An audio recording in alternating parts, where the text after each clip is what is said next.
오늘도 주님께서 크신 은혜와 사랑으로 이 새벽전 함께 하실 줄 믿습니다.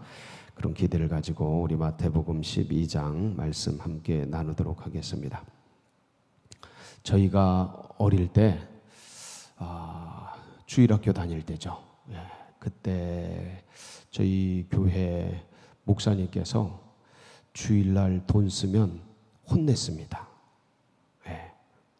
그래서 어떤 분들은 그래서 먼 데 사시는 분들은 교회 올 때 버스를 타야 되나 안 타야 되나 막 그런 것 때문에 고민하는 그런 집사님들, 권사님들도 제가 그때 기억이 납니다.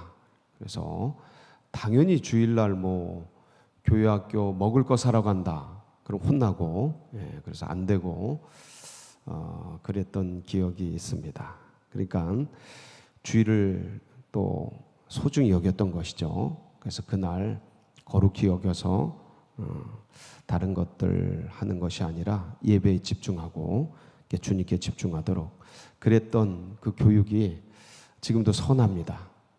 그런데 이제 저도 이제 세월이 가면서 나이가 들어가고 또 이렇게 또 여러 가지 견문도 넓혀지고 그러지 않겠습니까? 그래서 그때에 했던 그런 이야기를 저에게 하는 사람은 없습니다. 주일날 돈 쓰지 마십시오. 이렇게 하는 분은 없습니다.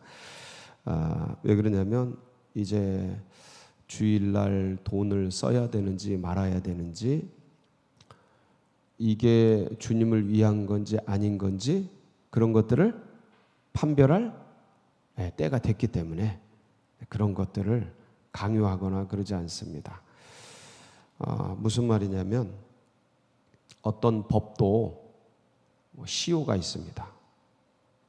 형법도 시효가 있고 적용하는데 그런 것처럼 이런 율법도 때가 있습니다.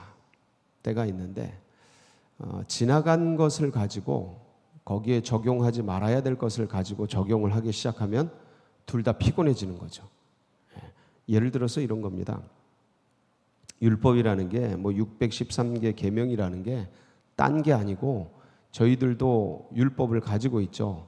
예를 들어서 어릴 때 아이들을 기르면서 보통 제일 많이 하는 게 이제 애들에게 뭐 꼬마일 때 냉장고 문 열지 말라고 많이 하지 않습니까? 저희가 이제 애를 슬슬 기르다 보니까 또 다 그 받쳐가지고 비슷비슷한 또래다 보니까 하여간 냉장고 문 열지 마 얼마나 많이 했는지 몰라요. 냉장고 문 열지 마. 그러니까 모르니까 애들이 신기하니까 엄마 아빠가 여니까 그거 신기한가 같아. 그래서 그걸 자꾸 열어봅니다. 근데 열다가 거기 들어가면 시원하다고 들어가면 어떻게 되는 거예요? 안에서는 안 열립니다. 그 꼬마들이 못 열어요. 뭐 전기세도 뭐 이렇게 나가는 거 그것도 조심해야 되고 안에 있는 물건도 깨질 수 있어서 조심해야 되지만 무엇보다 뭐예요? 애기 생명이 관계된 거니까 세탁기 올라가지 마. 그 올라가서 신기하다고 이렇게 보다가 보면 빠지면 어떻게 돼요? 못 나옵니다. 가는 거죠.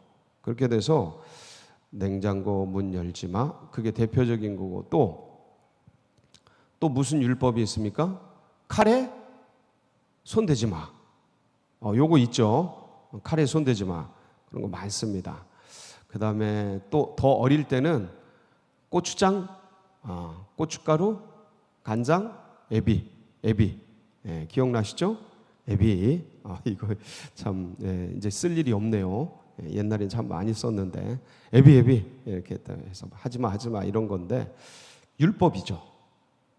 율법인데 이제 저희 아이들이 20대가 됐습니다. 셋 다. 그 애들에게 냉장고 문 열지 마 열어 이렇게 지금도 얘기한다면 어떻습니까? 안 맞죠. 안 맞는 거예요. 이제 이렇게 돼서 어떤 것에 시효가 있다. 때가 있다. 그러니까 때가 막 지나가는데, 시대가 변하는데 그거 붙들고 있으면 서로가 피곤하고 힘든 겁니다. 지금 주님께서 이 땅에 뭘 가지고 오셨어요? 새 시대를 가지고 오셨어요. 복음을 가지고 오셨어요. 진리 외에는 모든 것으로부터 자유케 되는 은혜의 법을 가지고 오셨어요. 율법이 아니라 은혜의 법을 가지고 오셨어요. 그것을 막 선포하고 나누는데 여전히 이제 옛것에 있는 분들은 오히려 그 새 시대를, 그리고 안식일의 주인이신 그분을 어떻게 하고 있어요? 선포하는 사람을 뭐 하고 있어요? 14절에 보니까 이렇게 얘기하고 있습니다. 바리새인들이 나가서 어떻게 하여 예수를 죽일까 의논하거늘. 그러니까 그 새 시대의 새 역사, 새로운 변화에 부응하지 못하면 제거 대상으로 여기는 거예요. 그런데 그런 내용들이 성경에 보면 곳곳에 등장합니다. 예수님께서 사마리아 여인과 대화 중에 예배에 대한 계시를 합니다. 기억나시죠? 요한복음 4장 20절, 21절, 23절, 24절에 보면 그 내용이 나오는데 한번 보실게요. 20절, 21절 먼저. 우리 조상들은 이 산에서 예배하였는데 당신들의 말은 예배할 곳이 어디 있다? 예루살렘. 보세요. 이 산, 그리심산입니다. 에발산, 그리심산. 사마리아에 있죠. 이스라엘의 중부 지역에 있습니다. 자, 그런데 예루살렘은 이제 유대인들의 수도죠. 수도고, 저 사마리아, 이 산이 있는 사마리아는 그 사마리아인들의 수도라고 할 수 있습니다. 그러니까 사마리아인들의 예배 처소는 저 산이에요. 그리심산. 그 다음에 이스라엘 백성들의 예배 처소는 어디예요? 예루살렘. 저거는 장소죠. 예배할 장소에 대한 얘기입니다. 근데 주님이 뭐라 그러시냐면 21절, 예수께서 이르시되 여자여 내 말을 믿으라. 이 산에서도 말고 예루살렘에서도 말고 너희가 아버지께 예배할 때가 이르리니. 자, 보세요. 이제 산도 말고 예루살렘도 말고, 이게 무슨 말이에요? 장소적 개념이 아니다. 예배는 장소적 개념이 아니다. 그러면 어떤 개념이냐? 예배는 이렇게 드리는 거다 하고, 아버지께 참되게 예배하는 자들은 영과 진리로 예배할 때가 오나니. 뭐와 뭐로요? 영과 진리로. 성령이죠. 성령과 진리로, 말씀으로 예배할 때가 오나니 곧 이때라. 아버지께서는 자기에게 이렇게 예배하는 자들을 찾으시느니라. 하나님은 영이시니. 하나님은 무엇이뇨? 영이시니. 그러니까 장소에 국한되지 않는다. 장소가 가치 없다 이런 얘기가 아닙니다. 그 장소에서 거기서만 하려고 하는 그 의식을 내려놔라 이 소리입니다. 하나님은 영이시니 예배하는 자가 영과 진리로 예배할지니라. 그러니까 더 중요한 건 장소보다 뭐다? 영과 진리다. 그러니까 우리의 영과 성령이 교제하면서 그 말씀이신 하나님과 그분의 뜻을 따라서 그분을 경배하고 예배하는 것, 그게 더 중요한 개념이다. 그러니까 이스라엘 백성들은 예루살렘에 올라가고 성전에 들어가면 그게 예배 드렸다고 그런 인식을 가지고 있었어요. 근데 지금도 우리가 성전에 나오면 예배 드렸다 이렇게 생각하는 경향이 있지 않습니까? 근데 그거보다 더 중요한 건 이제 그런 때는 지났다. 그런 때가 있었습니다. 장소적 개념으로 주님을 예배하던 때, 거기 가면 하나님의 영광을 보는 때, 그런 때가 있었어요. 교회에 오면 참 감사하고 기쁘고 그렇지만 이제는 그런 때가 지났어요. 더 중요한 건 뭐냐면 내가 내 영과 주님의 영이 교제하는가, 주님의 말씀이 내 안에서 역사하는가, 그게 더 중요하다는 거예요. 그런 개념으로 가지고 있어요. 그래서 이 예배에 대한 개념이 어디서 이루어지냐면 성전에서 이루어지는데, 성전에 들어가면 예배한다라는 이 개념을 요한복음 2장 19절에서 21절에 그것도 깨버리십니다. 그것도 깨버리셔요. 한번 보실까요? 19절로 21절. 예수께서 대답하여 이르시되 너희가 이 성전을 헐라. 뭐를 헐라요? 이 성전은 어떤 성전입니까? 헤롯 성전입니다. 그 당시에 예루살렘에 있었던 가장 큰 성전, 중앙성소 이거죠. 이 중앙성소에 있었던 헤롯 성전. 몇 년간 지었냐면 46년간 지었는데 이걸 헐어버려라. 내가 며칠 동안 일으키리라? 사흘 동안에 일으키리라. 이거는 이제 주님의 몸을 말씀하시죠. 부활하실 것, 주님이 돌아가시고 부활하실 것, 인격 성전에 대해서 말씀하시는데, 자, 그래서 유대인들이 이르되 이 성전은 46년 동안의 지었건을 네가 3일 동안에 일으키겠느냐 하더라. 그래서 그러나 예수는 성전된 자기 육체를 가리켜 말씀하신 것이라. 그러니까 무슨 말씀이냐면 이제는 건물 성전을 부셔버리라. 건물 성전을 부셔버리라. 뭐요? 예수 그리스도의 성전. 예수 그리스도를 모시는 곳이 성전이다. 만약 이게 안 이루어졌다면 우리는 지금 어디 가서 예배 드려야 돼요? 어디 가세요? 예루살렘 가야죠. 여기 있는 건 아니에요. 이건 예배가 아닌 거예요. 예루살렘 가야 되는 거예요. 그러니까 주님께서 저 성전 개념을 다 부셔버리셨어요. 저게 필요한 때가 있었어요. 구약에는 성전이 필요했어요. 하나님을 섬기는 법이 어떤 것인지를 가르치는 때가 필요했어요. 그때는 이 계시가 연약했던 때죠. 근데 이제는 그리스도 예수를 통해서 계시가 완전히 드러났어요. 예배라는 게 뭔지. 예배는 누굴 모시는 거예요? 성령, 그러니까 하나님을 모셔드리는 거예요. 그러니까 건물보다 더 중요한 게 그분을 모셔드리는 거예요. 그러니까 그분을 내 안에 모셔드리는 거예요. 그래서 그분의 영과 우리의 영이 뭐 하는 거예요? 교제하는 거예요. 그래서 내가 뭐예요?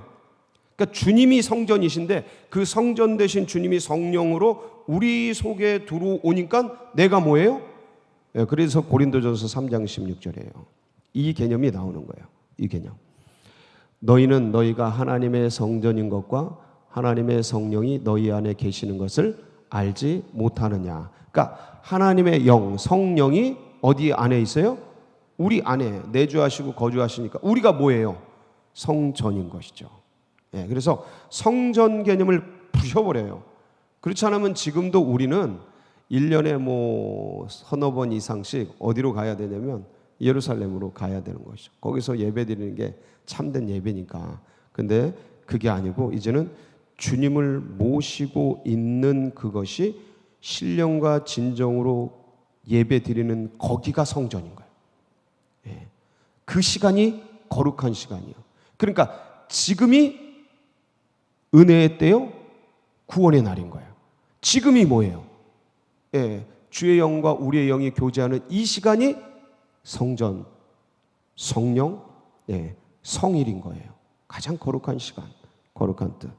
주님께서 이거를 알려주고 싶어서 이 안식일 논쟁을 치열하게 전개를 합니다. 그런데 인자는 안식일의 주인이라 그러셨잖아요. 여기엔 두 가지 뜻이 있습니다. 첫 번째는 무슨 뜻이냐면 인자라는 게 사람의 아들이라는 뜻이에요. 사람의 아들. 그게 첫 번째 뜻이에요. 그게. 두 번째는 뭐냐면 성육신하신 하나님이란 뜻이 인자라는 뜻이에요. 다시 한번. 인자가 무슨 뜻이라고요? 첫 번째 사람의 아들. 그냥 문자 그대로예요. 사람인 아드자. 사람의 아들, 인자. 두 번째는 인자를 예수님께서 쓰실 때는 성육신하신, 육신의 몸을 입고 오신 하나님이란 뜻이에요. 성육신하신 하나님.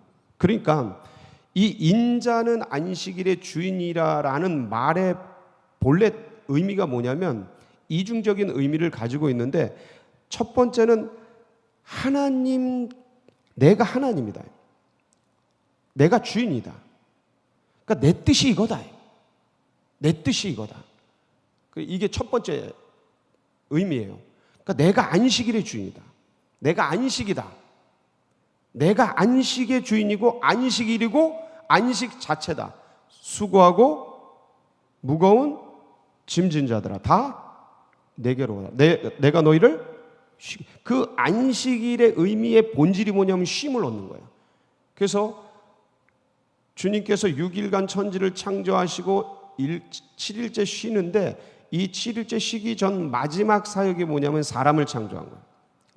너무 기뻐서 이 사람과 주님이 교제하는 시간이 안식일이에요. 그래서 사람은 주님과 교제할 때 뭐 해요? 쉼을 얻는 거예요. 이게 본질의 의미예요. 본질적인 의미. 그래서 인자가 안식일의 주인이에요. 하나님이 이 안식일의 주인인데 니네들은 안식일 자체를 주인으로 삼고 있다. 안식일 자체를 법으로 삼고 있고 안식일 자체를 너희들이 의미로 삼고 있다. 주객이 전도됐다 이 소리죠. 주객이 전도됐다는 의미는 이런 아주 간단한 용어를 통해서 우리가 확인할 수 있는데, 여러분, 우리가 사람이 살기 위해서 먹습니까? 아니면 먹기 위해 삽니까?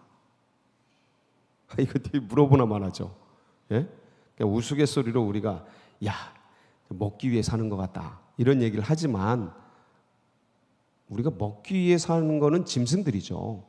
짐승이죠. 우리는 왜 삽니까? 살기 위해 먹습니다. 왜 먹습니까? 살기 위해 먹습니다. 자, 근데 이게 바뀌면 먹기 위해 살면 이건 짐승이 되는 거예요. 똑같아요. 그래서 주님이 안식일의 주인인데 안식일이 주인이 돼버린 거예요. 그렇게 이 바리새인들이 규칙화시키고 율법화시킨 거예요. 물론 안식일이 중요하던 때가 있었어요. 근데 그게 지나갔는데 그걸 붙들고서 있는 거죠. 그러면 이제 서로 간에 굉장히 힘들어지게 되는 거예요. 그걸 아직까지 붙들고 있는 데가 있죠.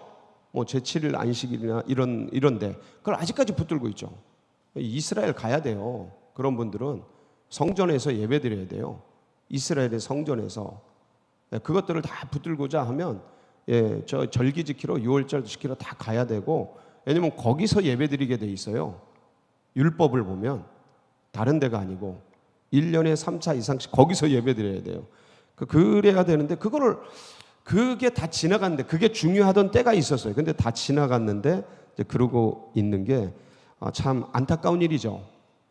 그래서 주님이 이 안식일의 주인이라는 의미고, 자, 주님의 뜻은 두 번째. 주님의 뜻은, 안식일의 주인이신 주님의 뜻은 법입니까? 사람입니까? 어떤 게 먼저입니까? 그거예요. 그동안은 법이 먼저였어요. 제도가 먼저였어요. 율법의 613개 계명과 안식일 규례 39개 계명을 지키는 게 우선이었어요. 그런 때가 있죠. 사람들을 계도하고 계몽하기 위해서 요새 우회전 조심해라, 우회전 금지다 이런 거인데, 이걸 계몽하기 위해서 그때는 엄격하게 할 때가 있습니다. 근데 이게 다 자리 잡고 이제 익숙해지고 그러면 그거를 맡겨놓지 그걸 가서 경찰들이 어쩌고 저쩌고 이렇게 안 합니다. 어느 정도 지나가면. 지금은 계몽시키기 위해서 아주 매섭게 하고 강하게 하고 그러죠. 군대도 그렇습니다. 처음에 교육할 때는 아주 강하게 체벌도 하고 혼내기도 하고 그렇습니다. 근데 자대 배치 받고 상병 이상 되고 병장 되면 그런 걸 가지고 누구도 뭐라고 하지 않습니다. 알아서 다 하는 거지. 똑같아요. 법이 중요할 때가 있어요.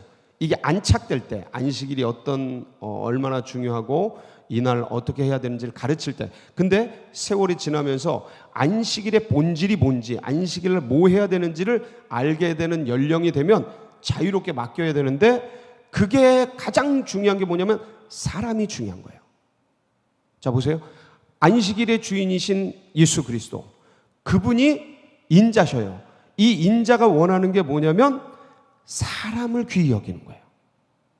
그래서 손 마른 사람을 안식일에 어떻게 하나 하고 데리고 왔는데 주님이 고치십니다. 고치시는 이유를 이렇게 돼요. 너희가 양이 구덩이 안식일에 빠졌다면 가만히 있겠느냐. 버둥거리다 죽거든요. 양은요 막 버둥거리다 죽어요. 그러니까 그걸 끄집어냅니다. 그걸 뭐라고 하지 않아요. 그것 봐라. 이 오랜 세월 손 마른 채, 손을 못 쓰는 채 인생을 살아온 이분이 이제 외경에 보면 이 손 마른 사람이 돌을 깨는 사람이에요. 근데 오른손이 마릅니다. 오른손이 말라요. 그러니까 생계가 막막한 거예요. 그러니까 그 주님은 그걸 다 하시는 거예요. 근데 이 바리새인들은 그런 걸 보는 게 아니고 안식일 날 왜 고치느냐 이거예요. 안식일 날. 그러니까 사람이 먼저냐 법이 먼저냐. 사람이 먼저냐 제도가 먼저냐. 여기서 주님은 뭘 택하시는 거예요? 사람. 여러분도 그러시기 바랍니다. 어떤 것이 부딪힐 때 주님 따라가세요. 단 주의할 것. 제도를 무시하거나 법을 무시하는 게 우리가 아닙니다. 선교 목적. 무슨 목적이요? 영혼 구령. 내 편하려고 나 좋으려고 막 제도 어기고 법 어기고 그러면서 주님이 다 자유케 하셨다. 그건 주님의 자유를 아주 몹쓸 것으로 만드는 사람입니다. 그게 아니고 영혼 구령, 선교 목적. 이걸 주님께서 뭐라고 말씀하셨어요? 네? 12절. 오늘 말씀 12절입니다. 같이 읽고 정리하겠습니다. 시작. 사람이 양보다 얼마나 더 귀하냐. 그러므로 안식일에 선을 행하는 것이 옳으니라 하시고 안식일에 선을 행하는 것. 그것이 맞다. 이 안식일의 선은 영혼 구령과 선교 목적. 사랑하는 성도 여러분, 주님의 뜻을 오늘도 잘 받들어서 승리하는 복된 날 되시길 축복합니다. 같이 기도하시겠습니다.